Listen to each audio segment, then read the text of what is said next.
Good evening, and thank you very much for coming to this evening's event. This is our speakers series entitled A Mission of Service. My name is Deborah Barnes-Deborah. I'm the museum's Curations and Collections Manager, and tonight I will be your moderator. Just before we get started, we have just a few housekeeping notes. Shortly after the event, at around 7:10, we will break, and Miss Katie Marin is here with her Cayman teas, and you will be able to, and I'm sorry? And Kelly Dawson, excuse me. And you'll be able to sample Miss Katie's tea, and she will be assisted this evening by Miss Alice Jane Ebines, who is a museum volunteer, and she's here to help Miss Katie with that service. And Kelly, I am sorry, I will get that right. The information was just provided to me, so your partner's name was not on that list. I do apologize. So it's Katie and Kelly. So Katie, Kelly, and Miss Alice Jean. Yes, thank you very much for being here. I also need to say thank you to Miss Maya Matu, who is the museum's programs coordinator, for creating this event. She created the speaker series, which allows not only the museum to remain relevant to the community, but it also gives the museum a chance to reach a more diverse audience. So thank you very much, Maya Matu. And of course, I have to say thank you to the museum's director as well. That's Dr. Margaret Leshiker-Denton. Thank you for identifying the importance of this speaker series. Okay. Now, just before we get started, good evening, come on in. Just before we get started, I also have been asked or given a special request by our guest speaker, Miss Olive Miller, who would like me to read 2 of her poems. Now, Miss Olive Miller, MBE, Certificate of Honor, JP, very generously donated her time this evening to be here to share her story and to answer questions about her life, especially about that life here in Cayman. Miss Olive arrived here in 1946 and has pretty much remained and is one of the pillars in our community in terms of community service. So thank you very much, Miss Olive. Thank you. Don't read them yet. I'm sorry? Don't read them yet. Okay. When would you like me to read them then? In a minute. Okay. Miss Olive is... Do I have to hold this? Yes. Well, good evening, everybody. I'm very happy. No, we're going to turn it on. Just give us one moment, please, Miss Olive. We have just a few more things. Yeah, right there. It's the red button, Peggy. There you go. I'm very happy to be here, and thank you all very much for coming. I can't believe that anybody would pay $10 to come and hear me speak, but never mind. I'm going to speak about my life, and in the newspaper it said I was a philanthropist. Well, I didn't know that's what I was, but apparently I'm a lot of things because I've been called an icon, which I had to look up in the dictionary, a monument, and I embarrassed the poor gentleman by saying that I wasn't a monument, I was very much alive. And he assured me it was a compliment. And then I've been called a treasure, an island treasure, and all I am is really Miss Olive. But I'm very happy to be here. And most people, the first question they always ask me is, what was it like when you came here? Well, 1946 was a very long time ago, and the place was very different. And so for those of you who perhaps are not old enough to have been here then, I'm going to ask Debbie if she'll read one of the first poems that I wrote here in 1946. I came for 2 months from Jamaica, and I wrote a description which I think still holds today. Thank you, Miss Olive. Now, I'm very happy that Miss Olive chose this particular poem for me to read because it's one that speaks true to me. It's one that keeps me focused and grounded in my work, and that is the preservation of our culture and heritage. Okay?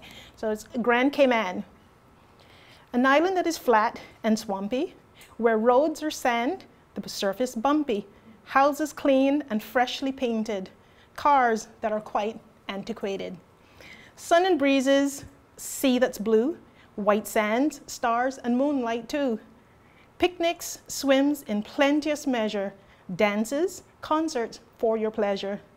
The church is the center of all its life, quite cut off from the world and its strife.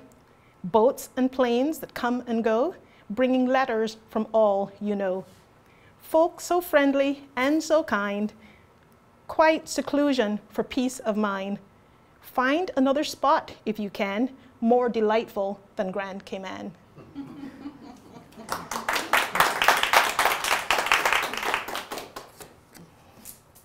I don't know how many of you really know anything about me, so I'll just sort of give a little thumbnail sketch of how I came to be here.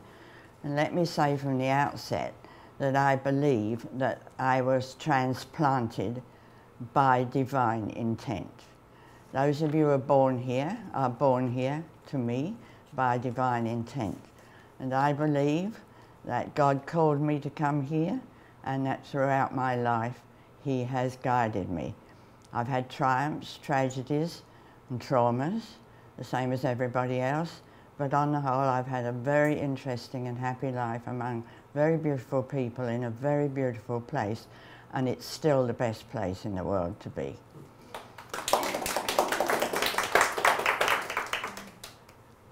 When I was about 13, I became a Methodist. I'd been an Anglican before that in the Sunday school and a young people's union where I learned about missions and overseas people. And then at 13, I joined a Methodist church which very appropriately started in a carpenter's shop, and we eventually built a church. But at that age, I became a member of the church. And I heard a sermon that really directed my life. And the sermon said that every single person who is born has a talent, not a natural talent, a spiritual talent, and that we're all here for a purpose, that if we seek that purpose and find it and try to live within what is called the will of God, God will protect, guide and lead us. I have worked by that maxim. And then I also heard somebody say that there are lots of different kinds of people in the world. There are those who hope things will happen. There are those who wish things might happen. There are those who don't know what's happening anyway. But there are those people who make things happen. And so that's another tenet of my faith, as it were, that if you want to be useful in the world, you seek to make things happen. And you don't have to do things to make things happen. So upstairs there is a display of 22 community awards. You think, how could one person get all those things? Well, one person really didn't. All that I have achieved in Cayman has all been done with the help of dozens of other people of a like mind who, when I phone them and ask them to do something, say, yes, miss, or yes, ma'am.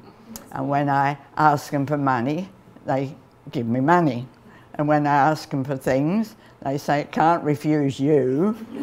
And so that has worked for me throughout my career here. Now, it's really amazing, and this is where I think the supernatural comes in. I was very shy. You wouldn't believe that, would you? Very shy child. I wouldn't say boo to a goose. In school, I didn't misbehave ever because I was too afraid. I came from a very ordinary family, a middle-class family. My father started off as a postal delivery boy, and he ended up as a London postmaster in Lombard Street, the financial centre of London. My mother worked in a clothing factory, ironing new clothes that had been made until she was married, and then she became a housewife. And I had a very ordinary education. I only went to an ordinary government primary school and an ordinary government secondary modern school, as you would call it. We called it a secondary school. I didn't pass the 11 plus because I couldn't do maths, so I didn't go to grammar school. I know nothing about teacher training colleges, universities, SAC, SATs, A-levels, Cambridge, all those combination of letters that you use to spell EXAM. I didn't go through any of those. I took a different route. I worked through the church and I became a member of what was the Girls Guildry then, but I'm going to call it the Girls Brigade because it became the Girls Brigade and it's confusing. So I joined the Girls Brigade at 13. I became a member of the church at 13. I decided that I was going to make something of my life and be of a contribution in the world, and so every opportunity I took leadership training, Sunday school teacher training, camp training in Scotland, became a first-class officer's camping certificate. I took every opportunity to learn how to teach, how to train other people and so on. And this is where the supernatural comes in. If I look at my life, every step has been a step from one thing to the next. First of all, I didn't go to grammar school. So I left school at 14. I wouldn't have if I'd gone to grammar school, I would have gone to university, I would have gone, but I left school at 14. So my father paid for me to go to Secretarial Training College, Mullis Commercial College in Romford. I only went there for 9 months, but I learned shorthand typing. I learned how to do minutes. And because I went there, I went out into the working world as a shorthand typist. And in my jobs as a shorthand typist, I went first of all to a supermarket office just for a very short time, and then I started to work in London. I went first of all to a tailoring firm which was owned by Jews, so I learned all about Judaism and the Jewish faith. I then went to a shipping company where I learned about shipping and imports and exports. Then I went to a chartered accountant's where I learned how to do accounts. And then the war came and London was bombed and my office was bombed and it was a less set alight. But because I had gone to a commercial college and had learned to do minutes, I got a job with our local council in Hornchurch near to Romford as a minute secretary and to do shorthand typing. And because I went there, I got transferred to the Essex County Council as the secretary to the youth organiser. And because I became secretary to the youth organiser, I got a scholarship in 1944 at the end of the war to go to a college in London, the Walthamstow Technical College, where the British government had set up a 3-year course for a youth leadership diploma because England was so short of youth workers because all the young men had gone to war and all the young women had gone into the services. Now I'm going to give you a little joke here. I didn't go into services because when I went for the medical, the doctor made me put my legs out like this, and he took a tape measure and he measured across here. And when I came to the table at the end to be classified A, B, C, D, Army, Navy, Air Force, Land Army, she said, "My dear, you have a physical defect which it can't be cured. So you'll be left in your present employment for the duration of the war." I was frightened to death. I thought, terminal, physical. So I got home, I fell off the bus into my mother's arms. I don't know how she came to be waiting at the bus, but she was. And I said, I've got a physical defect. I'm F. I can't go in the army, the navy, the air force, anything. I'm going to be left here for the duration of the war. So the next morning, my mother carts me off to our local doctor, and she asked me, well, exactly what happened. So I said, well, I went in, they tested my chest and my heart and my head and my feet, and they put a tape measure across my ankles. And she laughed, and she said, my dear, you're knock-kneed. Because you're knock-kneed, you can't stand. The doctor had said to me, that's right, I forgot to tell you, he'd said, you couldn't stand on a parade ground long enough to receive your pay. I thought, Lord have mercy, what's wrong with me? I feel all right, I got head. Anyway, she laughed out loud, she said, you're knock-kneed. So I'm in Cayman because I'm knock-kneed. You never believe it, would you? Isn't that supernatural? I bet it's never happened to anybody else. Anyway, so because I went to the technical college and did this youth leadership diploma, and I must tell you, I'm really quite pleased with myself because I had no background of higher education, but I did philosophy and I passed. I did psychology and I passed. I did economic theory and I passed. I did social history and I passed. And you know why? Because I'd learned shorthand and typing, and I could take the notes down in shorthand, and I could spend extra time typing them out and learning them. And I was competing against people with MAs, people with high school diplomas and so on, but I still passed. I only got a 60-something, but I passed, that's the main thing. And so I got this youth leadership diploma, and because I got that, when there was a job advertised in the Lamp magazine of the Girls Brigade, for a brigade officer to go to Jamaica and the Cayman Islands for 2 years to do youth work whilst the Jamaican, Madge Saunders, was trained in Scotland as a deaconess. The chairman of our council in England said to me on our way to Brighton on the train, Olive, this job's for you, you know. I said, me? I can't go there, I'm bound to the Essex County Council for 2 years. I had a scholarship. She says, all right, and ask them if they'll let you off for 2 years. So I wrote and asked the Essex County Council if they would let me off 2 years and to come to Jamaica and then do my stint with them for my scholarship when I went back. They wrote me a most lovely letter. My dear, this is the most wonderful opportunity any young woman of 24 could ever have. We will release you from all your commitments to the Essex County Council. See what I mean?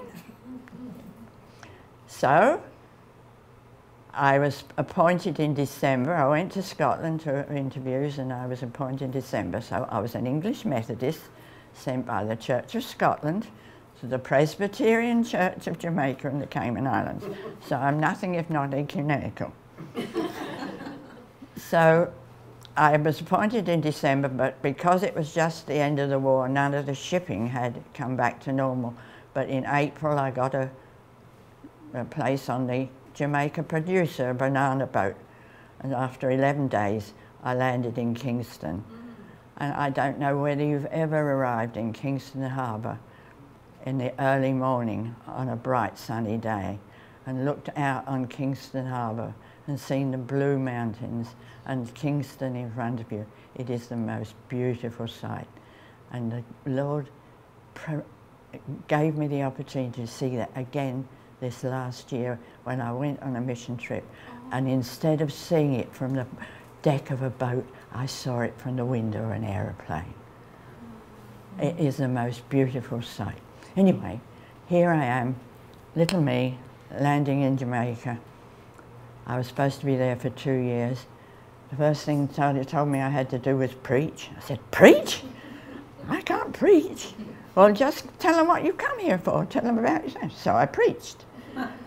I went all over the island of Jamaica, but you're really interested in Cayman, so I'll leave Jamaica behind now.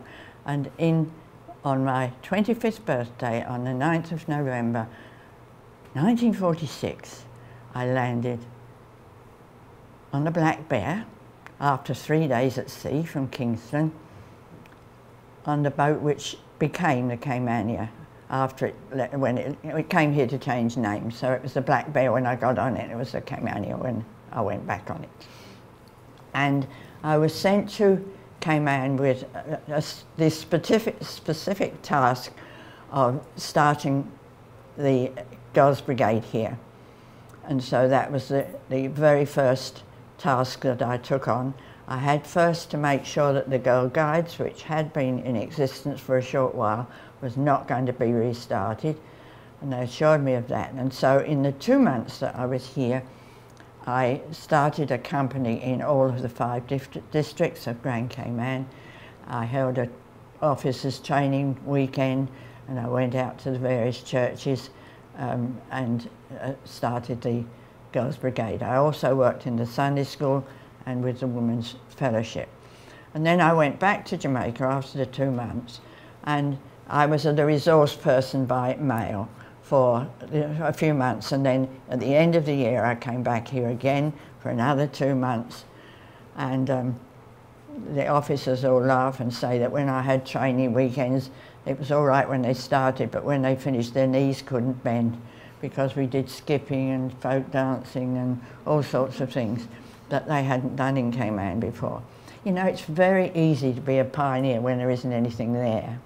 So there's a lot of things I have done over the years that have been pioneering efforts, but it wasn't difficult, but it was what I call making things happen.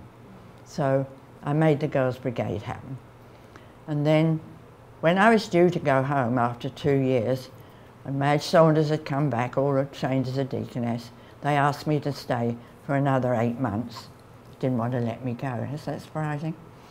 So I stayed another 8 months, and during that 8 months, Reverend George Hicks in Cayman wanted to start a British system high school. I believe I'm sure Triple C had started, but that was the American system. And so the United Church, the Presbyterian Church, wanted to start a school that was with the British system. So Reverend Henry Ward, who was chairman of the Education Committee in Jamaica, asked me if I would come to Cayman and be principal of a high school. I said, me? Principal of a high school? Never. No, I can't do that. I'm not academically trained, I had no teacher training, I've not been to university. How would I be principal? So he said, all right, we'll find somebody else to be principal. So they found Reverend John Gray, who was a Scotsman in Jamaica, and he was to come here to West Bay Church and to be principal of school. Meantime, he couldn't come to the beginning of the school, so when Mr. Hicks started the school in January of 1949, I came back to do all the non-academic things, RE, PE, English. I could teach English, yeah, I should be able to do that, shouldn't I? And phonics, kindergarten, all the things that didn't need academic teacher training. I stayed for 18 months and got help to get the school established. We started in January and Reverend John Gray came in April, and he took over as the principal, and I was just the general dog's body then after that. And I stayed then for 18 months, and I'm not going to tell you why I went home, because this is a microphone, and I'm not at liberty to disclose why I went home. If you want to know, ask me afterwards. So after 18 months I went home, but I had a boyfriend. That was part of the trouble. And so I went home, and in 1951 thereabouts, and I then became organiser for England of the Girls Brigade after a few other little jobs.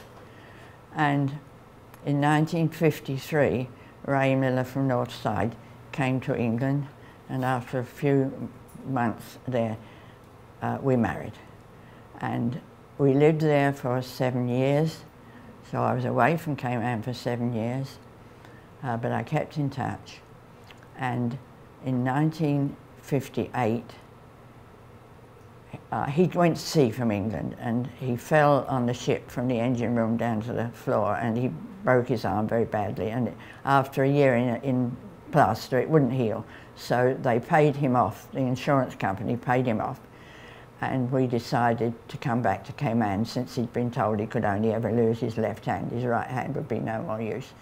So we came back to Cayman, but before we came we bought a piece of land, and he came back in November, 2 days after our daughter was born, and he started to build a house, and because he used his right hand to use a hammer and build a house, he got the use back of his arm, and we got the insurance money. So he used the insurance money to build our house, $3,000. Can you believe? We bought the piece of land for £80. It's now worth $350. So it was $350,000, sorry. So we bought our land, he built the house, and after 5 months, I came back with our 5-month-old daughter. We lived at Northside with my brother-in-law for 6 months, and then we came into our house half finished. Since 1958, I've lived here.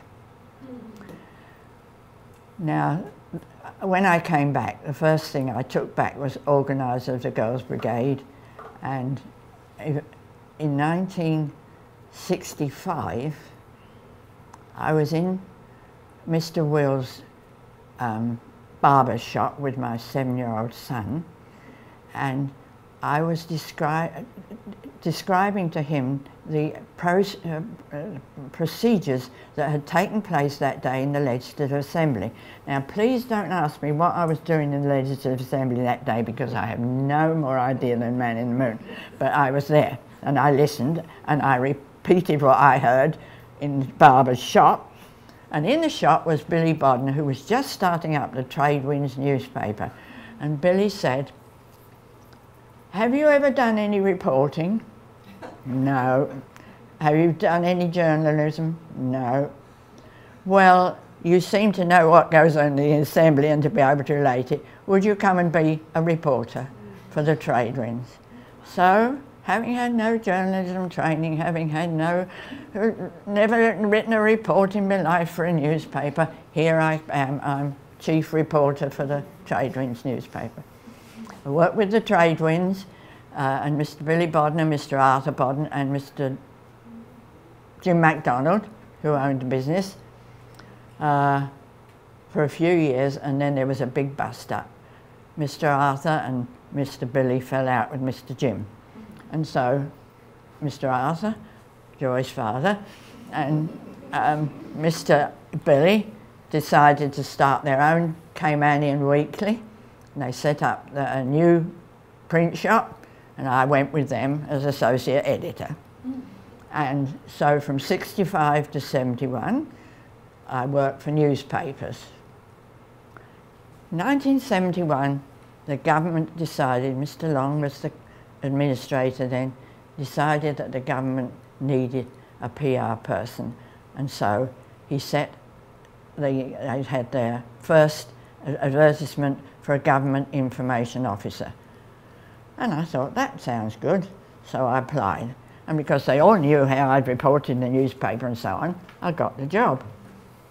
And so from 71 to 82, not quite 82, but for most of that time I was the government's first information officer.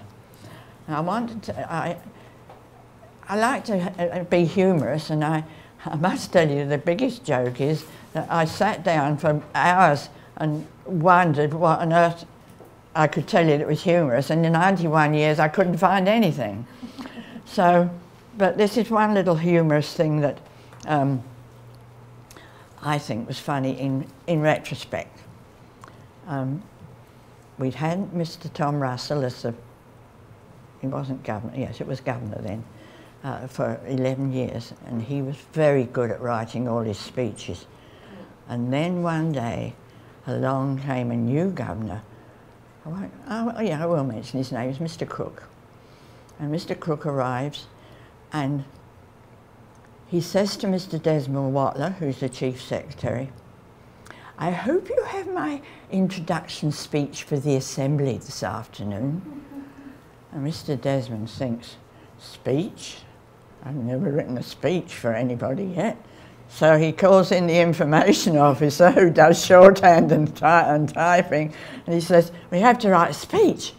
What sort of a speech? I say, for the governor. For him? What for? For the Assembly this afternoon. So the two of us sat down there, and it was quite hilarious, I tell you. Well, now, what would you say if you were governor, and if you were coming from Kabul in Afghanistan to the Cayman Islands, and what would you be going to want to do if you're a governor? It's amazing what you can do when you try. Well, we wrote a speech, and we sat in fear and trepidation in the Assembly waiting to hear if he altered it, and he didn't. Most of it was as we wrote it, as far as I remember, and then we breathed a sigh of relief. But it was very funny, sitting in the Assembly, hearing somebody else say what you would do if you were in that position, and saying exactly the words that you would say. Anyway, so that's a little secret. Anyway, after I was Government Information Officer, Mr. Jim Bodden set up the Cayman Islands News Bureau because he didn't like this civil servant who was putting out all the news, and it wasn't a good political PR person, and I didn't want to be a political PR person. So he brought somebody from England, and that gentleman set up the Cayman Island News Bureau, which means I didn't have a job, and the civil service didn't want to lose me, so they made a position of personal assistant to the Chief Secretary, who was then Mr. Dennis Foster. So I became Mr. Dennis's chief personal assistant for 2 years to work out my contract. And then the NCVO needed a CEO. And at last, after all 11 years, 14 years, 25 years, I got the job as a youth and community worker, the one job I'd been trained for.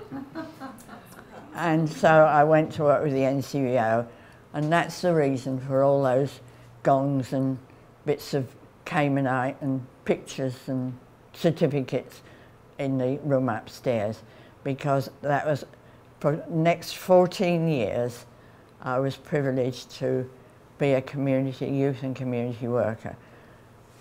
First thing we did was to start the Lighthouse School, then it was the Pines, and then it was the preschools.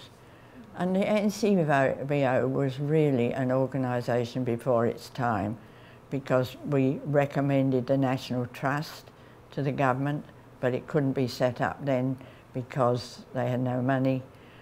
We had a sports complex project, all costed and mapped out. Government had no money. That didn't happen for many years afterwards. And various other projects that NCVO proposed that didn't come to fruition. We started district councils. They didn't work because there was no legal backing and no financial backing to make them work. Various other things like that. The children's playgrounds, I think, were a shame because we set them out in all the districts, even Cayman Brac, and they were taken over by the druggies in most instances. And we had, in the case of Georgetown, when we opened the children's centre, we moved all the equipment from the playground to the children's centre. So we built what is now the Richard Arts Children's Centre. We set up a preschool in there, and the preschool was set up to help fund the foster home. Part of the building was a foster home, and then we eventually built the Nadine Andrews foster home. And so the NCVO is what it is today, and I have all those awards upstairs because lots and lots of people at the other end of the telephone responded to my requests. I remember that, what was her name? Oh, the Red Cross lady. Anyway, can't remember her name. My memory's not good now. Joy Ann Rollins, yes, that's right. One day she said to me, Olive, I'm trying to get refrigerator for the Red Cross. So she says, who can I beg, do you think? So I said, you know, we had a discussion. She says, you know, you and I are Cayman's two best beggars. and so I want now to ask Deborah if she would read the poem that I wrote for my 85th birthday, because this poem really, I tried to set out my life story in the poem, and also to give thanks to God for all the gifts that he gave me over the years, going from one thing to the next as I look back, and never being a failure. I can't tell you I was a brilliant journalist, I wasn't a brilliant anything, but I was not a failure either. And many people are grateful for the gifts that God gave me and which I passed on to them.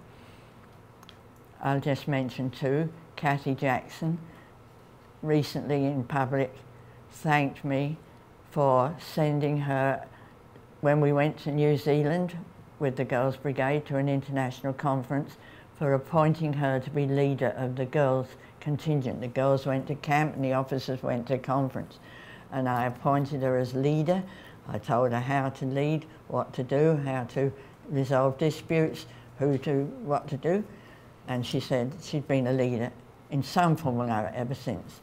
And the other person who is always joking with me is Bernie Bush, because he says I put him in sports and he never got out of it, because I was running a day camp through the NCVO and I got him to do sports. So that is what I mean by making things happen. You see a need, you marshal your own resources and other people's resources that you know about and you see.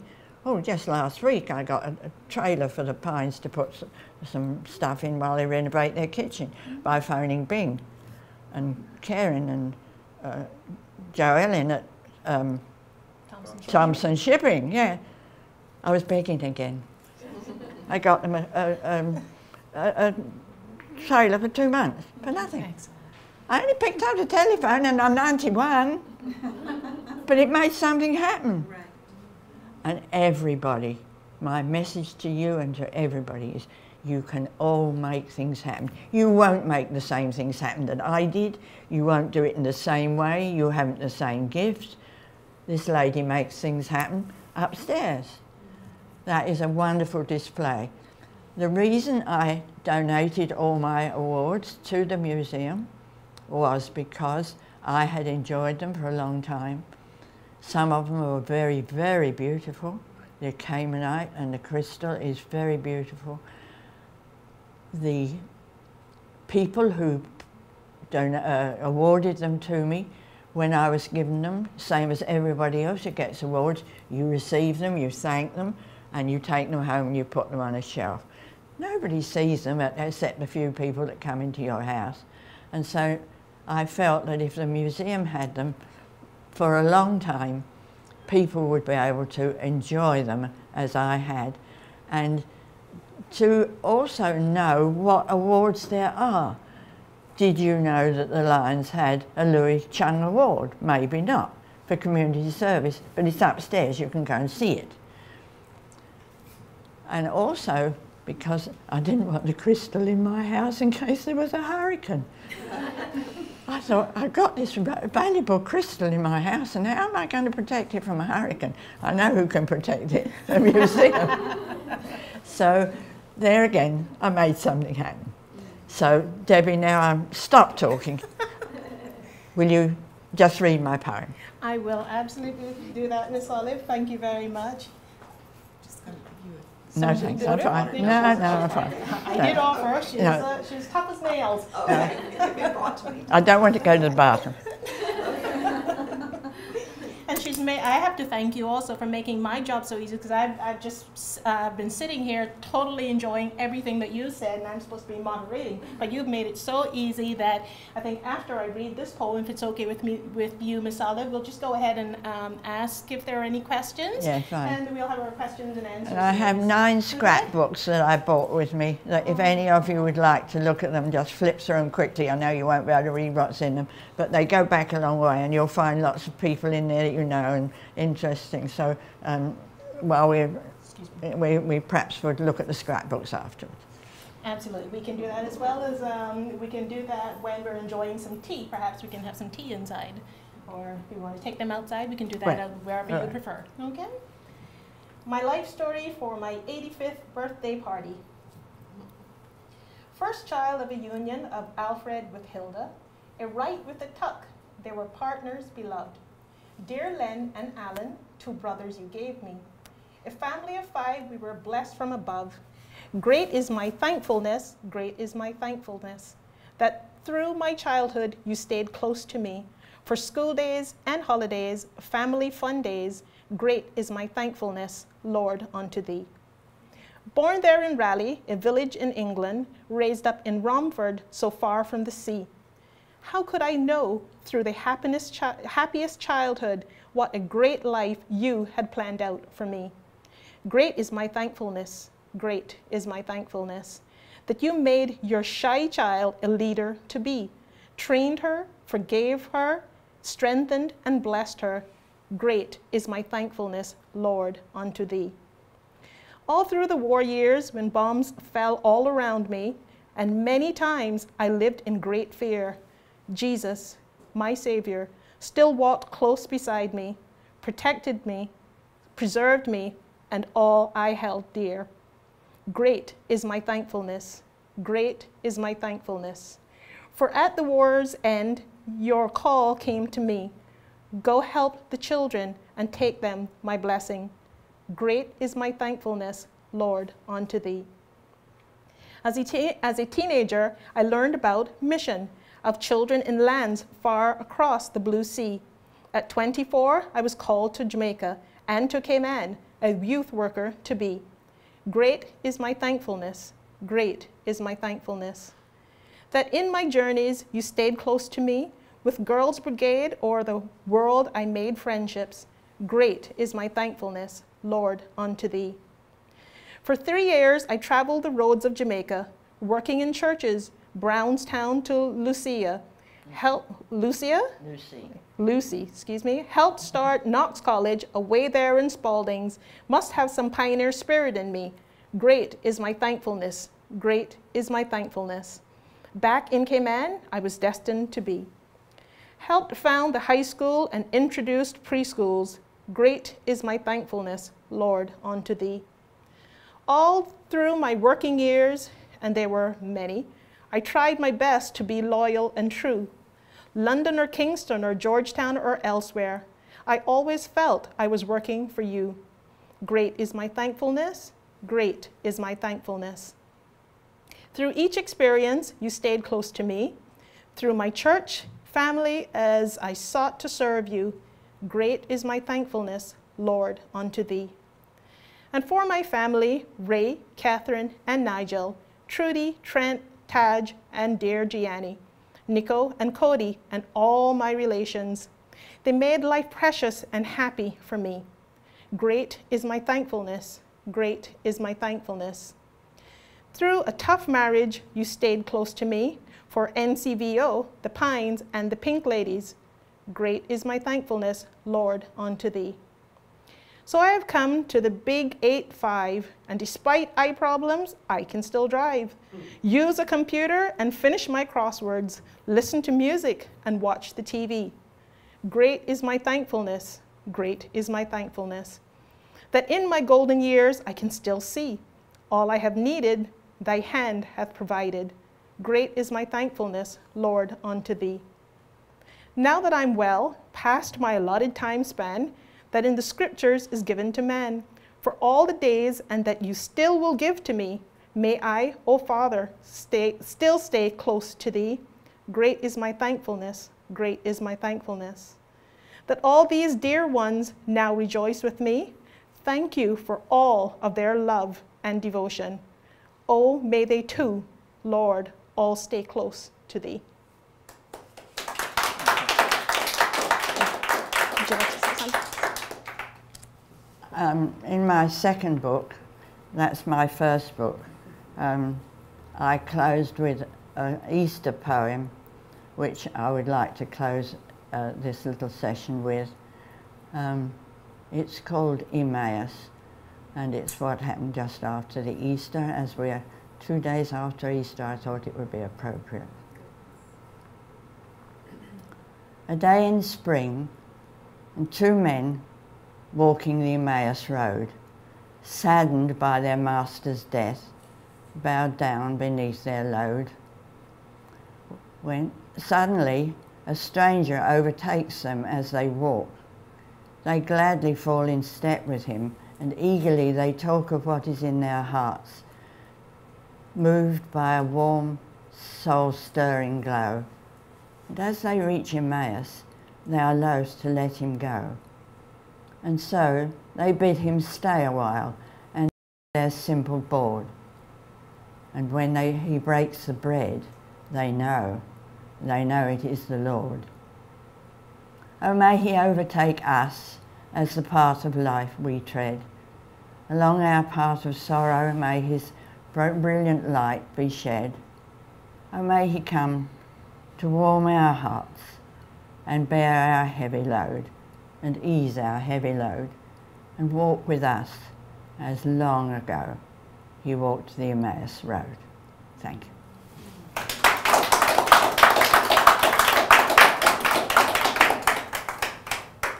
Does anyone have any questions? Yes, questions now. Anything at all? Don't tell me you're speechless.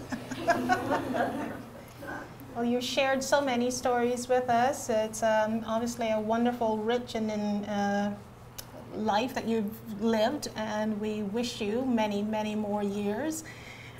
I, again, would just like to say thank you very much from the bottom of my heart for sharing that with us. I actually grew up down the road from Miss Olive, so I've known Miss Olive all my life, and I've always seen her as this really stern woman who's always in a Girls Brigade uniform. So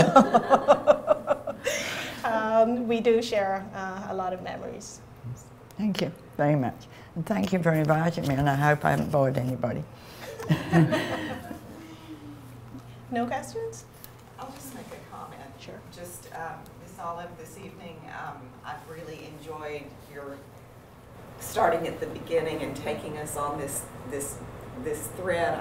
I've just wondered how you almost could do it, but you were reliving, you know, the steps of your life, and it's such a rich life, and how generous you are to those around you and to up above to give you the understanding, and then to give you the assistance and the hands to help you, and you have that power, that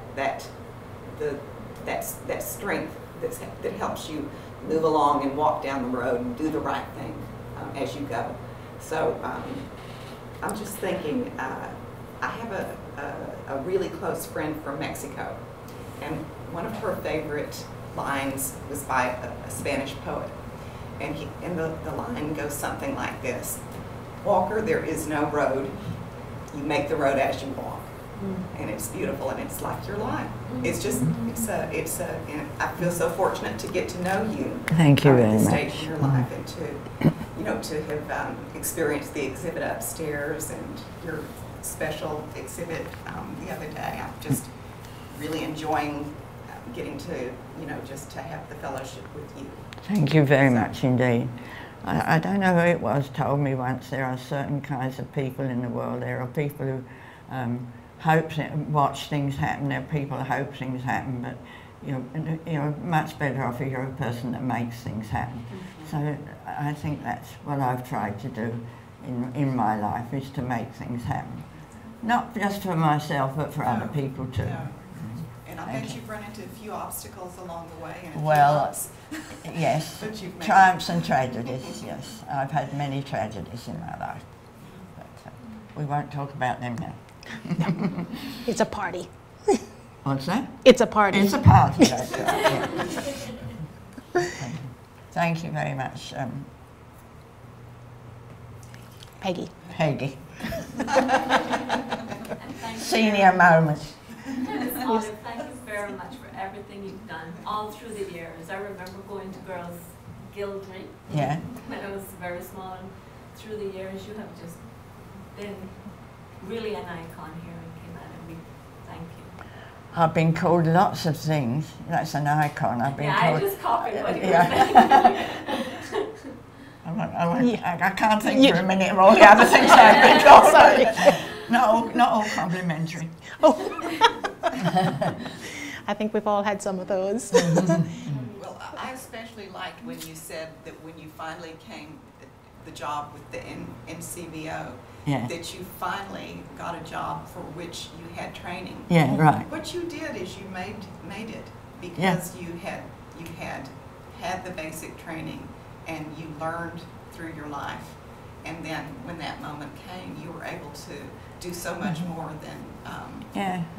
And one thing I didn't say, it doesn't matter really, but because I didn't go to secondary school and didn't, my father sent me to the commercial school for 9 months. If I had gone to secondary school, I wouldn't have gone to commercial school, and everything else followed from that. So I don't know what you believe about your life, but I believe my life was planned before I ever came here. So, and I'm very, very thankful that God found me such a lovely place to live in the Cayman Islands. When you look around the world, there isn't any better place that you could go. No, not one. Today, nor yesterday, nor the day before. Mind you, it was very primitive when I came here, but we won't talk about that now. We're here and we're willing to we're willing to listen. Okay. I want to add my thanks to you too for giving us this life story this afternoon. Mm-hmm. It's been very interesting. I just wonder if you can remember one thing that you missed leaving London and moving to Cayman. What was one thing you might have missed, even though this is the best place in the world? It's probably not the cold. Oh, I didn't miss that. That's absolutely certain.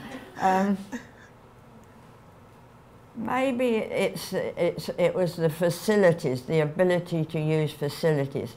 Like when I came to Jamaica and to here, I had to rely entirely, more or less, on my own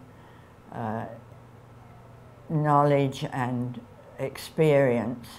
Whereas if in England, there's so many facilities and opportunities. There's the theatre, there's the libraries, there's all sorts of educational opportunities that once you leave Britain and you come to the West Indies, you gain a lot, but you lose a lot in ability to gain knowledge and understanding, I think. But you get the beautiful sunshine, but mind you, you get the mosquitoes too. Oh, when I came here, you will never believe, one night we went to the beach club to just a New Year's Eve party, and when we came out, we all had to take our handkerchiefs. We used proper handkerchiefs in those days, put them across our mouths and our nose to get to the car. The mosquitoes were so thick, if you went like that, you got a handful, a ball full of mosquitoes. Wow. The mosquitoes were so thick that cattle were smothered. Mm-hmm. The mosquitoes got into their nostrils and they would be dead in the morning. Mm-hmm. They were so thick, it was unbelievable. Oh, I don't think you or me or anybody can thank Dr. Gigi enough for coming here, because even though somebody told me yesterday that we have so much cancer because of what they used in the MRCU in the days when they were killing mosquitoes. I really don't agree with them, but never mind. If they hadn't used malathion, then we would never have had any development here at all. There would be no tourism, no development at all, because the mosquitoes were absolutely dreadful. They really were. Mosquitoes and heat, because of no fans. I can remember buying my first fan. Oh gee, it was a little standing fan, and we moved it from room to room, you know. When we're going to bed, we take the fan, and when we're getting up, we take the fan, and when you go in the kitchen, you take this little standing fan. It was, there was lots of disadvantages, but Cayman was a lovely, friendly, happy place when I came here in 1946. You couldn't have found anywhere in the world that where people were so thoughtful of one another, helpful to one another. If you had a breadfruit tree, I had breadfruits. If you had an ackee tree, I had ackees. If you went fishing, we all got fish. We didn't have, people didn't have a lot of money, you know. Money is not the only means of livelihood and circulation. You can circulate almost anything to help, if you're willing to help one another. And Caymanians have always, I've found, and I say it to anybody, been a very, very friendly people. Very friendly and very kind and very helpful. And now I'm a Cockney Caymanian. Well, you are a Caymanian, Miss Olive, that's for sure. Oh yes, I was. I think it was Mr.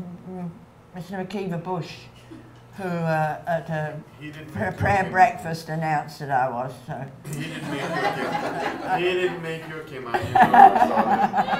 You adopted Cayman and you made yourself a Caymanian by Absolutely. becoming a part of Absolutely. these islands. But I think National Treasure seems to fit in my estimation of you. You're a living national treasure, Miss Olive. Thank you. And what I find you're fun. You know, you've got such a great sense of humor for no lady. You haven't gotten crusty or old, you know, you're still young and vibrant and fun. Oh, I've been called some funny things. At a veterans meeting, they called me a national monument. And I embarrassed the poor man by saying, I'm really not a monument, I'm very much alive. He saw it was a compliment, it was a compliment. I said, yes, I understand. Well, I've had the privilege, as you know, of picking you up many times to take you to the meetings that you haven't mentioned in your little talk with this committee that you enjoy are on together. Yeah. International Day of Older Persons. Yeah. And you do all kind of, you still are so active and so, you know, agile mentally, and it's always fun being your presence. Thank you. I can't see very well, but that doesn't matter. I choose what I see now. It's ever so convenient. I can say, no, I can't see that if I don't want to see it.